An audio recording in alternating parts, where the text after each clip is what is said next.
I am writing this because the men who signed the mission orders are dead, and the outpost where it happened no longer exists on any map.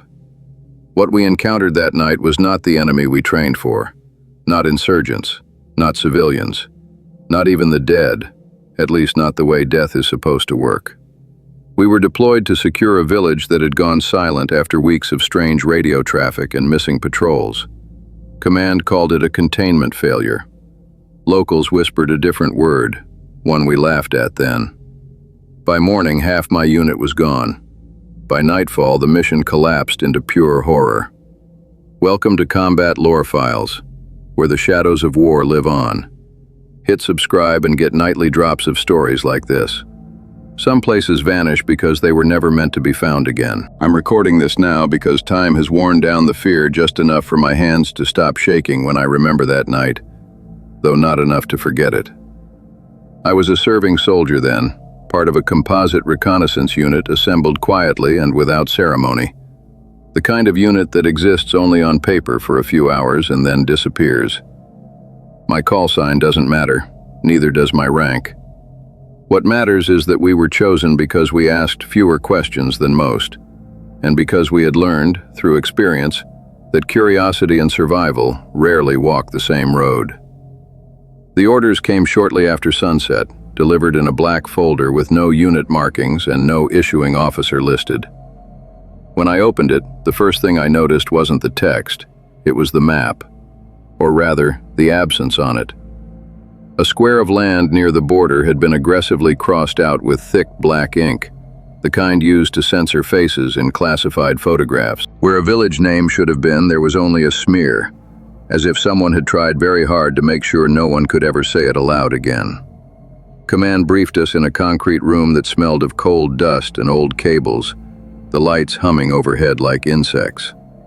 A border settlement had gone silent 48 hours earlier. No radio check-ins, no civilian traffic, no thermal signatures that made sense. Drones sent in to observe had returned footage that Command replayed twice without commentary. Narrow streets lit by moonlight, rooftops empty, doors hanging open, and movement. Slow, erratic shapes drifting through alleys where no living person had been registered for days. The analyst cleared his throat before saying it, as if embarrassed by the implication. Satellite heat shows motion without corresponding body temperature. Someone behind me laughed quietly, the kind of laugh soldiers use when something sounds stupid but uncomfortable. Command didn't laugh. They emphasized speed and silence. No flares, no warning shots, no contact unless necessary. Our task was simple on paper. Insert after dark, confirm the status of the village, retrieve any intelligence equipment left behind by a previous patrol, and report. Extraction was conditional. That word stuck with me. Conditional. Outside, engines idled low as we loaded up, the sound muffled by thick fog rolling in from the lowlands. I checked my rifle by habit, fingers moving automatically, metal cold even through my gloves. Sweat ran down my back despite the chill, that familiar mixture of anticipation and dread that creeps in when you know something is wrong, but can't yet explain why. As we rolled out, I studied the map again under a red light. Roads leading in were marked. Roads leading out were not. Someone had scratched out the village boundary so thoroughly that it looked wounded, as if the paper itself had been attacked. No one spoke in the vehicle. Radios hissed softly with background static, the sound filling the gaps where conversation usually lived. We passed the last checkpoint just before midnight, a temporary barrier manned by 2 soldiers who looked relieved to see us, and even more relieved when we didn't ask questions. One of them made the sign of protection under his breath as we drove past, fingers brushing his chest quickly. I pretended not to notice. The land beyond the checkpoint felt different immediately, like crossing into a pocket of air where sound doesn't travel the same way. Even the engine noise seemed swallowed by the dark. Trees leaned inward along the road, their branches scraping the sides of the convoy like fingernails. I caught myself holding my breath without realizing it. Command had told us the area was quarantined due to environmental contamination. That was the official phrase. But as the village perimeter crept closer, I started to understand what the locals must have meant when they refused to go near it. The night smelled wrong. Not rot, not smoke. Something old and dry, like earth that hadn't been turned in a very long time. My radio crackled once, sharply, and I tapped it, expecting a routine check. Instead, a burst of static poured through, thick and heavy, followed by a voice that didn't belong on any known channel. It was faint, layered beneath the interference, repeating a sequence of numbers out of order, as if someone were counting while forgetting what came next. My spine tightened. I looked around the vehicle. Every man was staring at his headset, eyes wide, listening to the same impossible transmission. The signal cut out as suddenly as it began, leaving behind a silence so deep it felt like pressure against my ears. No one reported it. No one asked command for clarification. We all knew better. Ahead of us, through the fog, the first buildings of the village emerged like shapes rising from water, dark and still, waiting. As the convoy slowed and our boots prepared to meet the dirt, I understood, with a clarity that still haunts me, that whatever had gone silent here had not gone away, and that the radio had just proven we were already too late. A living place makes noise, even when no one is there. The moment my boots touched the dirt, I knew this village was wrong in a way training never prepares you for. Sound didn't carry the way it should have. Our steps felt muffled, swallowed by the ground itself, and the fog hung low enough to blur the outlines of the houses into shapeless shadows. We moved in staggered formation, rifles raised, scanning windows and rooftops, expecting at any second to draw contact. Nothing came. The first thing we noticed was the smell of cooked food drifting faintly through the air, warm and unmistakably fresh. Not rot, not decay. Heat. We followed it to a small stone house near the main path. Inside, a pot still rested on a stove, embers glowing faint red beneath it, as if someone had stepped away moments earlier. Bread lay torn on a wooden table, already drying at the edges.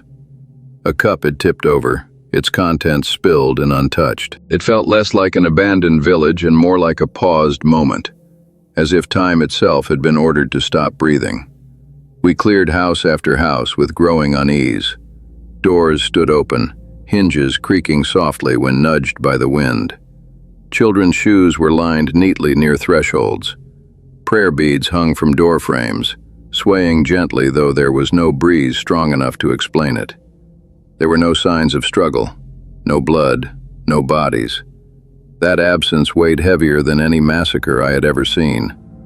Silence settled around us, thick and deliberate, the kind that presses against your chest and makes you acutely aware of your own heartbeat. I could hear my own breath through the mask, loud and intrusive, like I was the only living thing left here.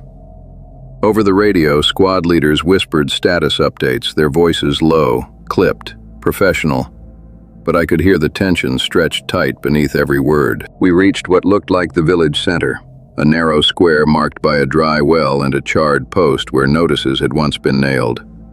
That was when I saw him.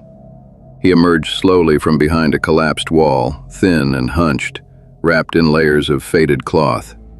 His beard was white and untrimmed, his eyes sunken but sharp, reflecting the dim light with an intensity that made me uneasy. He raised his hands before any of us could shout, palms open, fingers trembling. I trained my weapon on him, finger resting just outside the trigger, my instincts screaming that something about his timing was wrong. He hadn't been hiding. He had been waiting. He spoke in a cracked voice, words tumbling out in fragments, warning us to leave before night settled fully. He kept glancing at the sky, muttering about the moon turning red and the dead remembering how to walk. One of my teammates scoffed under his breath, calling it shock, calling it superstition born from isolation and fear. The elder didn't argue. He simply looked at us with an expression that wasn't madness but certainty, the kind you see in men who have already accepted what's coming. He pointed toward the houses and whispered that the village had fed the ground with blood long before we arrived, during a war no one here still spoke about aloud. Then, just as suddenly as he had appeared, he backed away into the fog, vanishing between two buildings without a sound. We stood there for a moment, weapons sweeping empty space, before command urged us to continue the sweep. Trauma, they said, survivor's guilt, cultural myth. I wanted to believe them. We split into teams, pushing deeper into the village, marking cleared structures with faint chalk symbols. The quiet never broke. No animals, no insects. Even the wind seemed reluctant to move. My skin prickled beneath my gear, a crawling sensation that told me we were being observed without being seen. That's when the sensor tripped. A sharp electronic chirp cut through the stillness, loud enough to make several of us flinch. Motion detected. House 12. An empty structure we had cleared less than 5 minutes earlier. I felt my mouth go dry as we turned back toward it, the elder's words replaying in my head despite my efforts to push them away. Dead walking. Red moon. I told myself it was faulty equipment, a loose wire, a rat.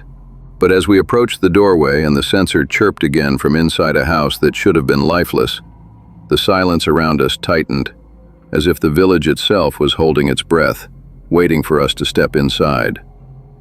The first scream didn't sound human, and that should have been my warning. We stacked on the doorway of the house, flagged by the sensor, rifles up, muzzles steady, training taking over where reason had started to slip. The structure looked no different from the others. Mud brick walls, a sagging roof, a single window black with darkness. The sensor chirped again, sharp and insistent, confirming movement inside. I remember thinking how absurd it felt to fear an empty house after years of firefights and ambushes.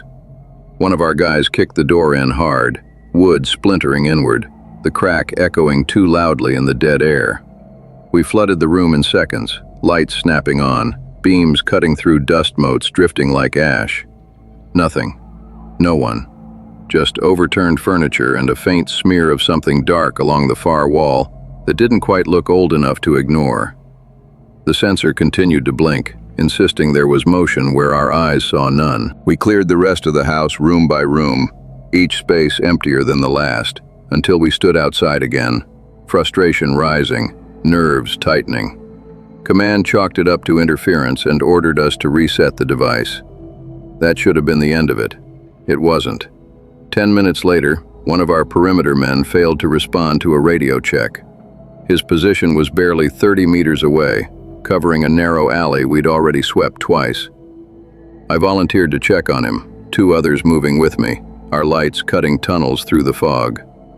We found him slumped against a wall, helmet tilted at an odd angle, rifle lying untouched at his feet. For a split second, relief washed over me when I saw his chest rise. He was alive. Then I noticed his skin. Pale. Not drained, not injured, just wrong. Like warmth had abandoned it. His eyes were open but unfocused, staring through us rather than at us. When I spoke his name, he didn't answer. When I shook his shoulder, he flinched as if waking from a nightmare he couldn't escape. His pulse was there, but slow, uneven, like a machine struggling to keep rhythm.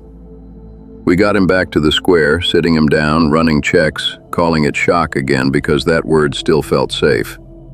He started muttering under his breath, fragments of sentences that didn't line up with anything happening around us. He talked about footsteps behind him, about hearing voices inside walls, about hands pulling at him from the dark. One of the medics tried to calm him, telling him to breathe, to focus. That's when he lunged. He moved with a speed that didn't match his condition, fingers clawing, teeth snapping inches from the medic's throat. We dragged him back, wrestling him to the ground, his strength shocking for someone who looked half dead. His eyes rolled back, showing too much white, and a low sound came from his chest. Not a scream, not a growl, something in between. It took 3 of us to restrain him. Command ordered us to sedate and isolate him, concern finally edging into their voices. As we secured him, gunfire cracked from the eastern edge of the village. Short bursts, panicked, then screaming. It carried through the streets, bouncing off stone and wood, filling every hollow space. We sprinted toward it without waiting for orders, adrenaline burning away hesitation. What we saw at the edge of the village shattered whatever fragile logic I was still holding on to. Figures moved between the houses, silhouettes jerking and lurching under muzzle flashes. Our guys were firing, retreating, shouting coordinates, but the targets didn't fall the way they should have. I watched rounds tear through bodies that kept advancing, limbs bending at impossible angles, faces briefly illuminated to reveal expressions frozen somewhere between agony and hunger. One of them turned toward me, and for a heartbeat I recognized the uniform. It was ours. Same cut, same markings, same gear. His face was slack, mouth hanging open, eyes dull and lifeless, yet his body kept moving forward, ignoring the holes punched through his torso. I fired without thinking. The impact spun him, dropped him to one knee. He stayed there, twitching, fingers scraping against the dirt as if trying to stand again. Around us, discipline began to fray. Orders overlapped. Someone shouted to aim for the head. Someone else screamed that it wasn't working. The man we had restrained earlier began convulsing against his bonds, thrashing with renewed fury, responding to the chaos outside like a signal had been sent. In that moment, it hit me with sickening clarity. Our first contact hadn't been an enemy force. It had been a warning. Whatever was moving through this village wasn't attacking us from the outside. It was spreading from within, wearing familiar shapes, using bodies we recognized. As we fell back, trying desperately to regroup, I realized the elder hadn't been describing a story or a belief. He had been describing a pattern. And as the gunfire echoed and the dead refused to stay down, I understood that the village hadn't gone silent because everyone had left. It had gone silent because something else had learned how to walk.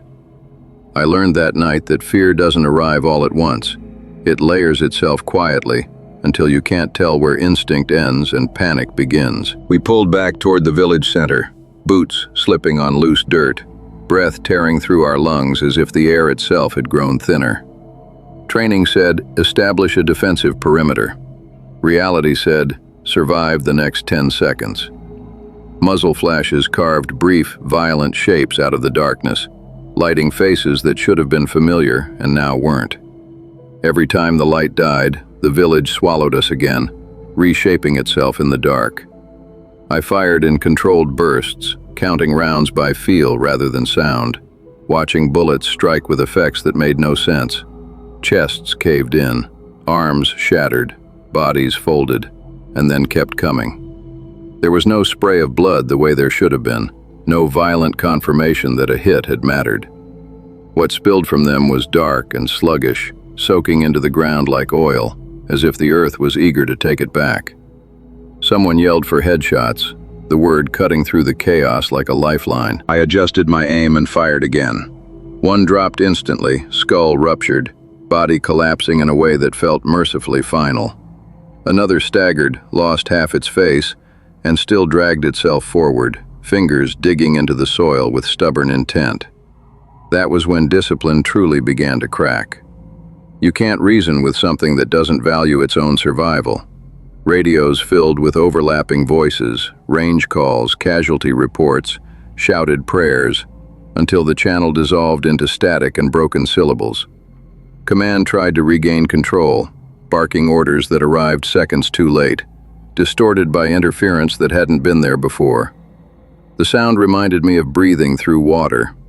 We regrouped behind a low wall near the well, a half-circle of exhausted men firing into the dark. My hands shook despite my grip, sweat blurring my vision. I tasted metal in my mouth, whether from adrenaline or fear I couldn't tell. Shapes rushed us again, faster now, more coordinated, as if learning from each exchange. I recognized another face in the strobing light, someone I'd shared a meal with hours earlier. His helmet hung crooked, jaw slack, eyes clouded over, but his body moved with brutal purpose. I hesitated for a fraction of a second, long enough for him to close the distance. Instinct saved me where sentiment would have killed me. I fired. He dropped. He did not get back up. I told myself that was proof this could still be contained. I was wrong.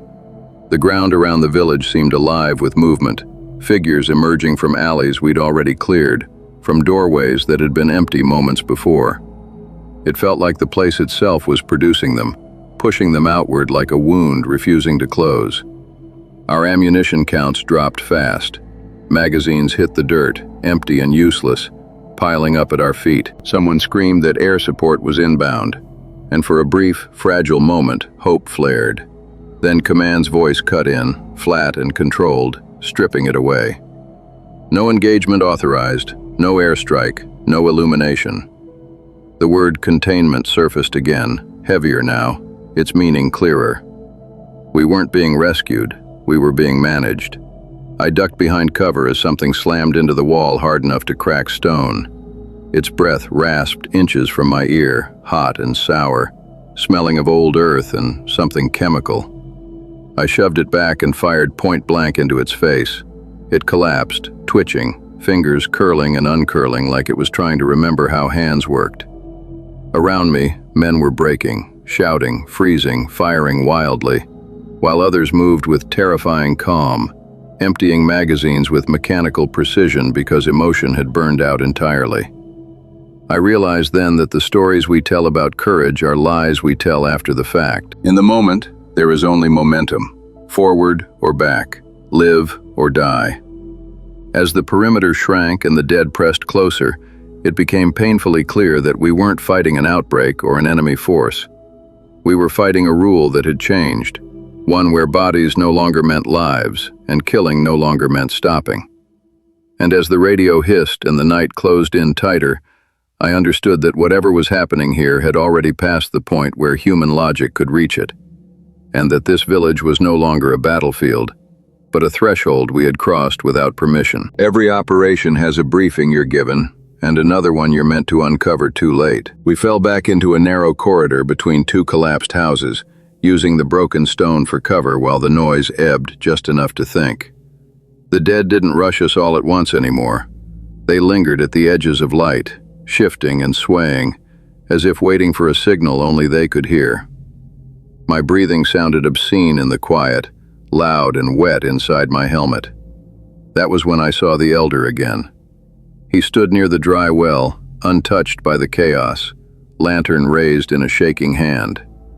I couldn't understand how he had survived the last hour, how he had crossed ground that had swallowed armed men without a sound.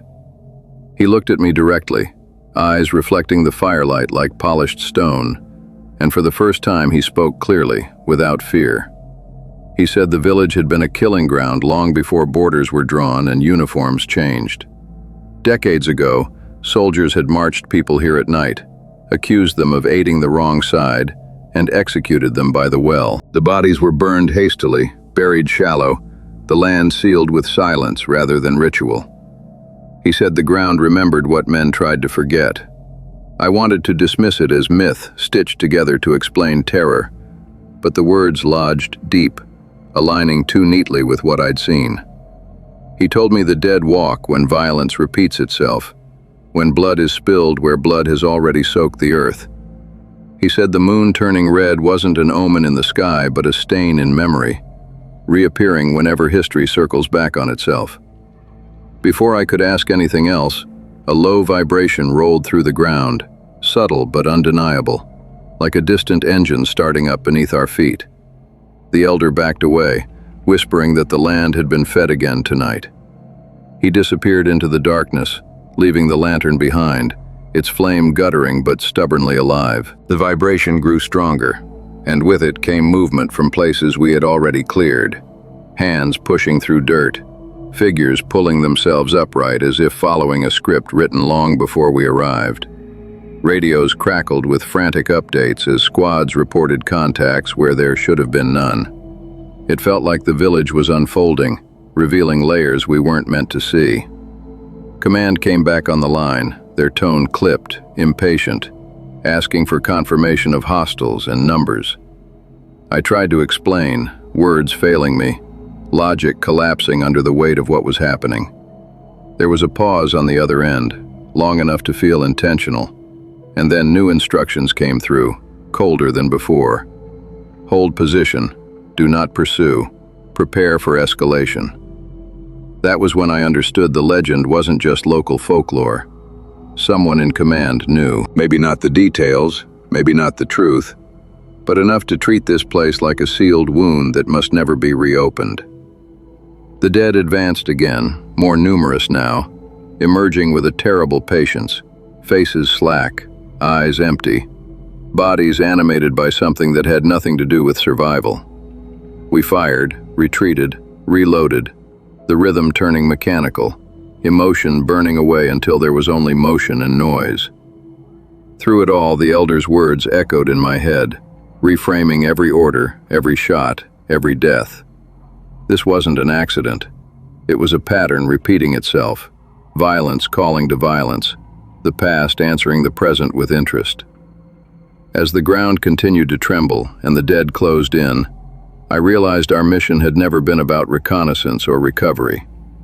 We had been sent into a place where history refuses to stay buried, and by stepping onto that soil, by shedding blood on it again, we had become part of the legend ourselves. And somewhere beyond the village, as the night deepened and the radio hissed with half-heard commands, something was preparing to finish what the past had started. There is a precise moment when a mission stops being an operation and becomes a memory you'll spend the rest of your life trying to outrun. That moment came when the radios dissolved into overlapping screams and dead air, when voices I trusted fractured into noise and then vanished altogether. Whatever structure we still had collapsed quietly, not with a shout, but with a slow unraveling. Orders stopped making sense. Coordinates overlapped. Call signs went unanswered. Men moved on instinct alone, some advancing, some retreating, some frozen in place like statues carved from fear. The dead no longer charged blindly. They drifted, encircled, funneled us toward tighter spaces, as if the village itself were guiding them. I remember realizing that we were being herded, not attacked. Ammunition ran dangerously low. My last magazine felt heavier than it should have, not with weight, but with consequence. Every round became a decision that might matter too much. We fell back through alleys lit only by burning debris and the occasional flare someone had fired in defiance of orders. Shadows stretched and twisted across walls, turning familiar shapes into threats. Somewhere to my left, a man tripped and went down. When I turned back, the space where he had been was already occupied by something else wearing his gear. I didn't stop to confirm. Stopping meant dying. The sounds around us changed as the night wore on. Gunfire became sporadic, then rare. What replaced it was worse. Wet footsteps, labored breathing, the scrape of bone against stone. The dead learned to wait, to listen, to strike when we were weakest. I caught glimpses of faces illuminated by firelight, mouths working soundlessly as if trying to remember language. They moved like they were following echoes of old routines, patrol routes carved into the ground by decades of conflict. I wondered how many times this village had watched soldiers die on its streets, how many uniforms had changed while the outcome stayed the same. Command finally cut through the chaos with a single transmission, stripped of urgency, stripped of hope. New directive: abandon all non-essential personnel, destroy sensitive equipment, prepare for withdrawal on foot. There was no mention of extraction points, no reassurance, just an ending. Some men argued, others laughed, short and sharp, the sound breaking under its own weight. We knew what it meant. The mission wasn't just over, it had been written off. We split into smaller groups without discussion, instinctively, because moving together made us easier to track. Fire spread through the village as charges detonated, houses collapsing inward, flames licking at the sky. The dead didn't flee from it. They walked through it, skin blackening, clothes burning away, movement unchanged. I ran until my lungs burned and my legs threatened to give out, until the village fell behind me in a haze of smoke and screams that didn't fade so much as sink into the ground. Dawn was still hours away. The hills beyond the border rose ahead, dark and unforgiving, offering no promise of safety, only distance. As I climbed, I looked back once, against my better judgment. The village glowed like a wound that refused to close, figures still moving inside the fire, patient, relentless. That was when I understood the mission hadn't failed because of bad intelligence or overwhelming force. It failed because it was never meant to succeed. We weren't sent to fix anything. We were sent to feed it, to repeat a cycle older than any of us. And as I turned away and kept moving into the darkness, I knew the night would never really end, not for me, and not for that place that had learned how to remember. Hope dies quietly, not with a sound, but with the realization that no one is listening anymore. By the time the fires behind us blurred into a dull orange stain against the horizon, we understood the truth without anyone having to say it out loud. There would be no helicopters cutting through the night, no convoy pushing in to pull us out, no coded phrase over the radio telling us to mark our position. The silence from command was complete, final, and intentional. We moved through the hills in broken intervals, stopping only when our bodies forced us to, every snap of a branch or shift of gravel sending jolts of panic through exhausted nerves. The men around me no longer looked like soldiers on a mission. They looked like fugitives, hunted by something that didn't need to hurry. We checked our radios out of habit more than hope, tapping batteries, adjusting frequencies, whispering call signs into the void. Nothing came back. It was as if the world beyond that village had decided we no longer existed. At one point, just before dawn, we heard movement behind us, slow, deliberate steps echoing through the ravine. We froze, weapons raised, hearts pounding loud enough to feel like signals. Shapes emerged at the edge of visibility, familiar silhouettes outlined by the faint light creeping into the sky. They didn't rush. They never rushed anymore. They followed, patient, certain. We fired only when they came too close, conserving ammunition, buying seconds at a time. Each shot felt pointless, like arguing with gravity. When one of us went down from exhaustion rather than injury, we dragged him until our strength failed, then made the decision no soldier wants to admit to remembering clearly. We kept moving. Dawn finally arrived, thin and gray, revealing the land in harsh detail. The dead withdrew as the light strengthened, melting back into tree lines and depressions as if bound by rules we didn't understand.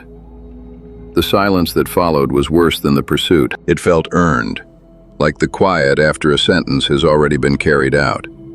We reached an abandoned outpost by mid-morning, nothing more than concrete slabs and rusted wire, marked on no map I recognized. Inside, we found evidence we weren't the first. Old ration tins, faded unit markings from conflicts long past, a radio smashed beyond repair. It felt less like shelter and more like a waiting room for people who never made it home. We stayed there until nightfall, arguing in low voices about what to do next, about whether moving again would only restart the hunt. No one mentioned going back for the others. We couldn't afford the lie. When darkness returned, the radio came to life briefly, crackling with a burst of encrypted noise that resolved into a single sentence before cutting out forever. All assets accounted for. I remember laughing when I heard it, a hollow sound that startled even me. Accounted for, as if bodies and names and memories could be balanced on a ledger and closed with a signature. That was when the final understanding settled in.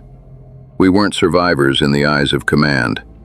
We were liabilities that had slipped through the cracks. The village would be erased, the report rewritten, the incident buried under layers of classification and denial.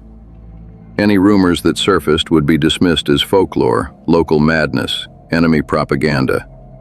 We would carry the truth alone, if we carried it at all. When we finally crossed back into controlled territory days later, half-starved and hollow-eyed, no one asked us where we'd been. No debrief, no medals, just orders to forget, delivered without ceremony. I followed those orders for years, or told myself I did. But forgetting is just another form of lying, and lies don't stay buried forever. As I write this now, I know one thing with absolute certainty. Extraction was never part of the plan. The village wasn't meant to be saved. We weren't meant to return. The only thing that escaped that place intact was the legend it would become, and the weight it left behind in those of us who walked away carrying its shadow. Some wars end with treaties, others with silence that keeps walking long after the shooting stops. I left the service years ago, quietly, the way men like me always do. No ceremony, no speeches, just a signature and a reminder about what I was never allowed to discuss. Life moved on the way it always does for everyone else. Cities grew, borders shifted, new conflicts replaced old ones on the news. But that village never moved. It stayed exactly where I left it, lodged behind my eyes, resurfacing in dreams and in the long pauses between waking and sleep. I learned to live with it by pretending it was just another memory sharpened by stress, another night exaggerated by fear. That lie worked until I started hearing stories. Truck drivers refusing certain routes near the border, shepherds finding footprints where no one had walked, patrols requesting reassignment after reporting figures that vanished at sunrise. Different years, different uniforms, same place. Official explanations followed every time. Equipment failure, misidentification, fatigue. I recognized the language immediately. It was the same language used on us. I went back once, years later, as a civilian, standing miles away from where the village used to be. The maps showed nothing there now. No name, no road, just empty terrain marked as restricted. But the locals still knew. They always do. They spoke carefully, glancing over their shoulders, calling it cursed ground, a place where the dead remember how they were treated and return to demand balance. They said violence wakes it, that it sleeps when left alone. I didn't argue. I had learned that denying a thing doesn't make it less real. It only makes it harder to recognize when it comes back. Standing there, I finally understood what that elder had tried to tell us. The dead weren't rising because of some infection or anomaly. They were rising because the land had learned a lesson from us. War teaches places how to remember pain. It teaches soil the taste of blood, and teaches history how to repeat itself when no one is paying attention. We like to think legends are born from ignorance, from people trying to explain what they don't understand. But some legends are warnings, sharpened and polished by time because the truth they carry is too heavy to deliver any other way. That village became a story because stories survive where reports are erased. I don't know if what walked there that night still walks now. Part of me hopes it doesn't, that the fire and silence finally put it to rest. Another part knows better. As long as men keep marching into places they don't respect, as long as orders matter more than memory, the ground will keep answering in the only language it has left. I tell this story now not to frighten anyone, and not to be believed blindly. I tell it because forgetting is the first step toward repeating, and repetition is what wakes the dead. If you ever hear about a place removed from maps, about a mission that never officially happened, remember this. War doesn't just kill people. It scars land, bends time, and leaves behind debts that don't care who comes to collect them. Some of us survive battles. Others survive long enough to become proof that the legend was true. And somewhere beyond borders and names, there are places that refuse to breathe. Not because they are empty, but because they are still watching, waiting for history to try again. This story is inspired by documented wartime reports, blended with folklore, and dramatized for narrative purposes.